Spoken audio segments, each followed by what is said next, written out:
And he know when I go spend time with my piece, I'm going through things. You know what I'm saying? When he was there, at least I know where he was at. Because it was something that we didn't do. It was something that we normally not with me. And it was good. Gervonta Davis has always been a focal point in the boxing world, whether for his explosive knockouts, intense rivalries, or the constant buzz surrounding his camp. Headlines are never in short supply when it comes to him. However, this time, the conversation isn't about his in-ring performances, it's about his corner. Just weeks after his unexpected majority draw against Lamont Roach Jr., Barry Hunter, who stepped in as Davis's trainer when Calvin Ford took a step back, has officially ended his contract with a Baltimore fighter. The series of events leading up to this moment is just as significant as the outcome itself. Calvin Ford, Davis's longtime trainer, took a break before the fight against Roach Jr. Ford had been the architect of Davis's rise, guiding him from his amateur days to becoming one of the sport's most feared knockout artists. With Ford temporarily stepping aside, Barry Hunter took over. Though Hunter had been involved in Davis's camp before, this was his first time serving as the lead trainer for a major fight. I could have definitely did more. Definitely did more. Just a lot going on. But again, it was myself, But you gotta go to the gym and, get back to the drawing board and, train a little harder. Despite the change in trainers, Gervonta Davis's team remained confident leading up to the fight, assuring fans and analysts that nothing had changed. They insisted Davis was still sharp, still dangerous, and fully prepared to put on a show. The general expectation was that Lamont Roach Jr. would be just another addition to Davis's highlight reel. While Roach was respected as a skilled and tough fighter, few believed he posed a serious threat to Davis's dominance. Don't rock. Scorecard. They said majority draw. They cheated Roach. Roach got robbed, and everybody knows. Rematch. However, when the bell rang, the fight told a completely different story. From the opening rounds, Lamont Roach Jr. wasn't just surviving, he was thriving. He landed clean shots, matched Davis's pace, and, most importantly, refused to be intimidated. Gervonta Davis, on the other hand, appeared hesitant, lacking the explosiveness that had made him such a feared fighter. As the rounds progressed, it became evident that this was not the same Davis fans were accustomed to seeing. Do you think Tank gets a lot of criticism for not knocking Lamont out and Lamont not being a big name, so they overblow it? I think so, and I feel like people just don't like Tank to a point where any little thing, just because he ain't knocking him out, he probably feel as though that he lost and he didn't, or it was a draw. I feel like Tank was doing a lot of smart things in the beginning. Moving a little bit too much. One of the fight's defining moments came in the 9th round when Gervonta Davis unexpectedly took a knee, complaining of irritation in his eye. The referee granted him time to recover, but by then, the momentum had fully shifted in Lamont Roach Jr.'s favor. In the later rounds, Roach continued to press forward, while Davis struggled to land the signature knockout punch that had defined his career. By the final bell, it was clear this was far from the dominant performance many had anticipated from Davis. When the scorecard were read, the result was a majority draw. One judge had Davis winning, while the other two scored it even. The boxing world was stunned. This was supposed to be an easy win, a stay-busy fight, a performance to set up a bigger showdown later in the year. Instead, Davis had barely escaped with a draw. Can you describe what the feeling was like in the ring? And was it to get the towel out to get the burn out of your eyes, or what was going on? I didn't want to get caught. While my eyes was burning. Barry Hunter wasted no time addressing the situation in the post-fight interview. He didn't hold back, stating outright that Gervonta Davis had lost focus during the fight. It was a harsh critique, but one that quickly gained traction. Davis had never appeared this unfocused before. He had battled through adversity in the past, faced bigger punchers, slicker boxers, and tougher opponents. Yet, in the one fight where Calvin Ford wasn't in his corner, he suddenly found himself struggling against a fighter many considered to be a level below him. Is these days kind of averaging one fight a year, which is a shame. He wants to have 3 more fights and then retire by the end of 2025. The fallout was immediate. Fans and analysts dissected every moment of the fight, searching for answers. Some blamed Gervonta Davis's training camp. Others speculated that he had underestimated Lamont Roach Jr., and many pointed directly at Barry Hunter. The central debate quickly became whether Hunter had properly prepared Davis for the fight. Now, Hunter has officially cut ties with Davis. While he hasn't elaborated beyond his comments about Davis's lack of focus, the implications are clear. The partnership didn't work, and Hunter is moving on. With Hunter gone, Davis is now actively looking to reunite with Calvin Ford. Something, bro. Like, what did you think about the decision? Okay. We still gotta see each other. Say, you wanna fight me, so we gonna fight. But what do you think about the decision? I told him I won. You told him on what? Got you. I'll talk to you later. Sources close to the situation say Gervonta Davis has already reached out, eager to get Calvin Ford back in his corner for a planned return fight in May. Ford has remained silent on the matter, but given his deep history with Davis, a reunion seems highly likely. Their bond goes beyond that of a fighter and trainer. It's something deeper. Ford has been Davis's mentor, his guiding force, and the man who understands his fighting style better than anyone, that if Davis has any chance of returning to his dominant form, it will be with Ford back in his corner. However, despite the planned reunion, the damage from the Lamont Roach Jr. fight has already been done.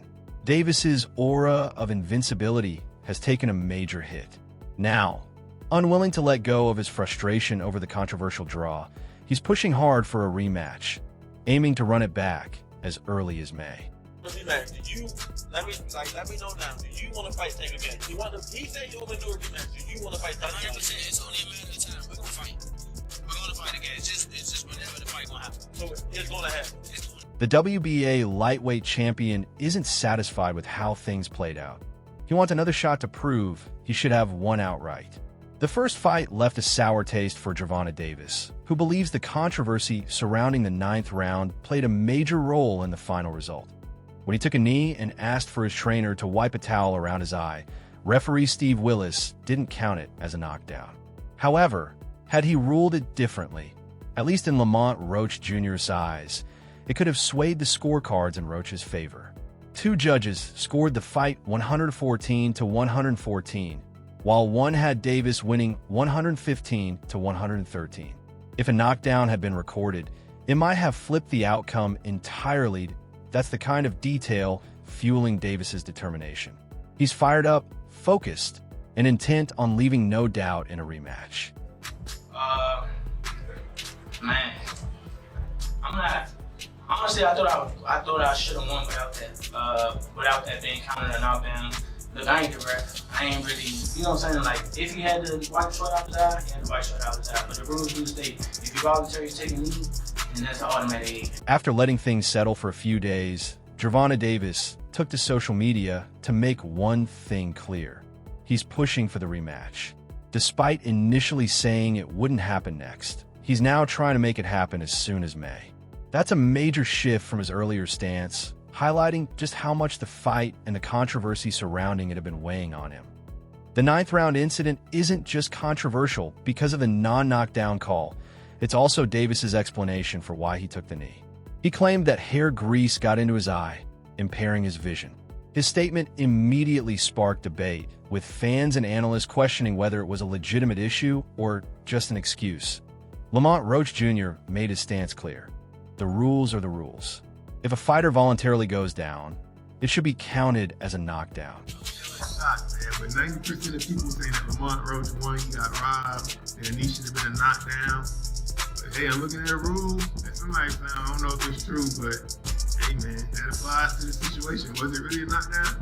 But then came another twist. Devon Davis's own hairstylist pushed back against his claim. The stylist, who goes by Lee the Brand on Instagram, denied using any grease in his hair before the fight. She even posted a picture of the exact product she used, pointing out that the label explicitly stated no grease to her. Davis's excuse didn't add up. She also questioned the timeline, noting that she braided his hair on Wednesday, and since then, he had gone through media duties, workouts, and weigh-ins before stepping into the ring on Saturday. If grease was really an issue, why hadn't it caused problems earlier?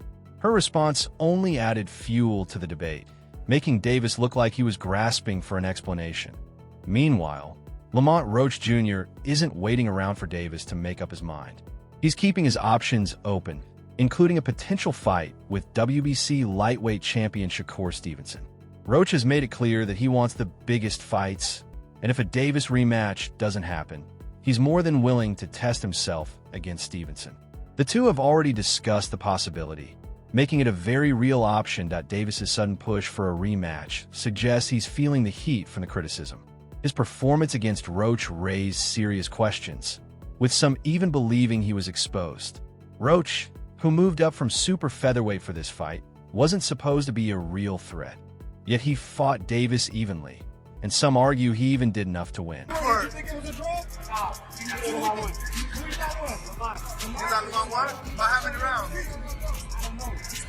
If Gervonta Davis doesn't face Lamont Roach Jr. again and dominate, this draw will continue to follow him.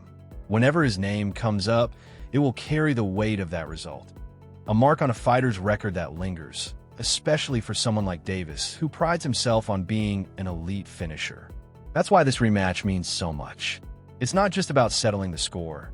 It's about proving that the first fight was a fluke, that he had an off night, and that he's levels above Roach. But for that to happen, Davis needs to get back into the right mindset, especially after the loss of his trainer, Barry Hunter. Hunter, who stepped in when Calvin Ford took a break, walked away from the team after the draw, bluntly stating that Davis lost focus during the fight. According to Hunter, that lack of focus was a major reason Davis couldn't put Roach away. Now, Hunter's exit has created a huge shift for Davis, who is actively trying to reunite with Ford for the rematch. Clearly in there, man. I thought I won. I thought I did enough to get the victory over a spectacular fighter. I told y'all from the beginning, man, that I got the skills to pay the bills. I've been telling. There's an undeniable irony in all of this. The one time Gervonta Davis doesn't have Calvin Ford in his corner, he gets taken to the limit by a fighter many saw as a tune-up opponent. Lamont Roach Jr. wasn't expected to challenge Davis the way he did, but without Ford's guidance, Davis seemed lost at times. That raises a crucial question. Did Davis struggle because Roach was better than expected, or was it because Ford wasn't there to keep him dialed in? Now, with Davis pushing for the rematch, the focus shifts to whether he can actually make it happen.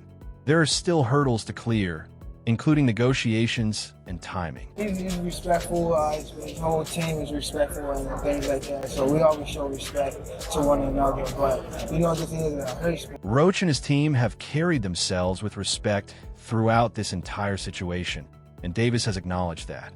However, Roach might prefer to pursue a fight with Shakur Stevenson, seeing it as a more lucrative and meaningful opportunity. If Roach takes that route, Davis will have no choice but to find another opponent while waiting for Roach's schedule to clear up. But if Roach is willing to run it back, their rematch could become one of the biggest fights of the first half of the year. For now, Davis is doing everything he can to get back in the ring with Roach, knowing that if he doesn't, the narrative surrounding him will only get worse.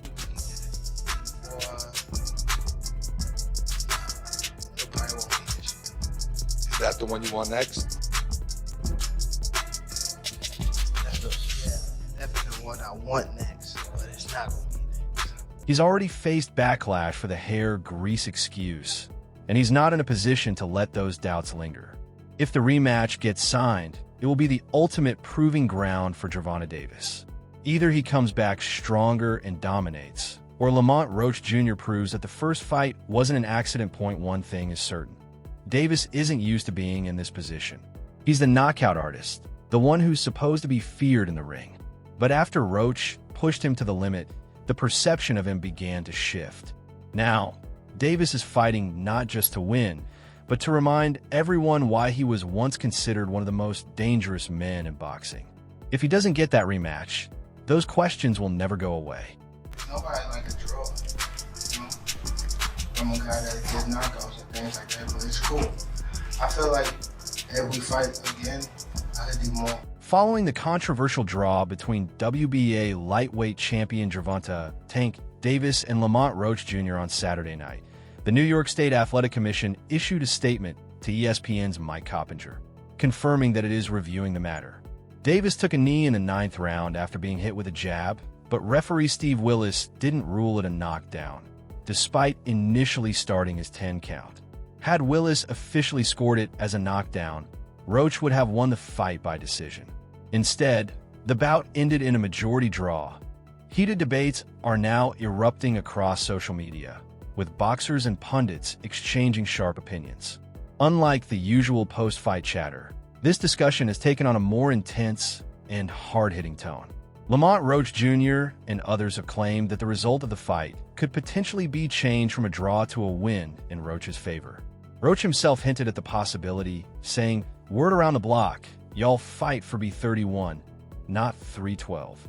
Combat sports journalist Luke Thomas also weighed in on X, stating that if the result is overturned, it would be the first good decision an athletic commission has made in some time.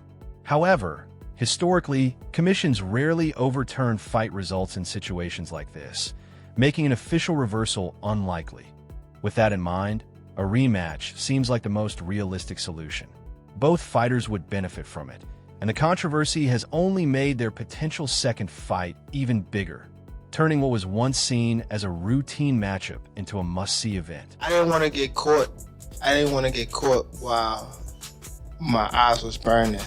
And like, you can get knocked out like that. So I'd rather take the knee than, But I didn't really know that you can get disqualified for all that. Or when you start counting, I'm like, what the hell? The WBA has announced its intention to pursue a rematch between Gervonta Davis and Lamont Roach Jr. following their highly controversial draw on Saturday. Despite retaining his WBA lightweight title and maintaining his unbeaten record, Davis was arguably saved from defeat by referee Steve Willis in the 9th round after taking a knee following a punch from Roach. Davis rushed to his corner to have his face wiped, later claiming that grease from his hair was burning his eyes. While Willis reprimanded Davis in the moment, he did not rule it a knockdown, and neither did the judges. Had the knockdown been officially counted, Roach could have secured a 10-8 round on all three scorecards, or at least a 10-9 round, given Davis's success elsewhere in the frame. Either way, it would have tipped the fight in Roach's favor, potentially handing him the victory over Davis in Brooklyn.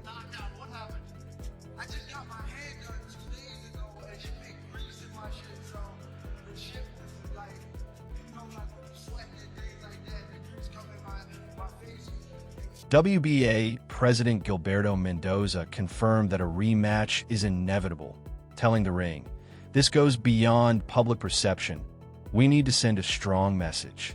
He questioned referee Steve Willis's handling of the 9th round, adding, "Maybe he thought it wasn't a clean punch, but how do you explain Tank taking a knee?" The debate continues over whether that moment should have been ruled a knockdown, a call that could have changed the outcome of the fight. He'll ever fight you? Lamont or Tank? Tank.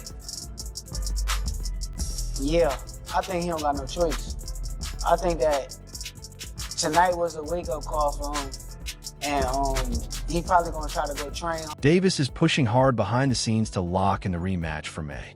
He's not just talking about it. He's pressuring his team to make it happen, determined to prove that the first fight was a fluke. But the controversy has only fueled Roach's confidence. He no longer sees Davis as unbeatable. He smelled blood in Brooklyn and wants to finish what he started. Roach has been vocal, insisting he deserves the rematch and believing that if the 9th round knockdown had been counted, he would have won. Now, he's making it clear that if they run it back, there will be no excuses, no questionable calls, just a definitive winner. Davis continues to downplay Roach's performance, insisting the fight was only close because of the hair grease incident.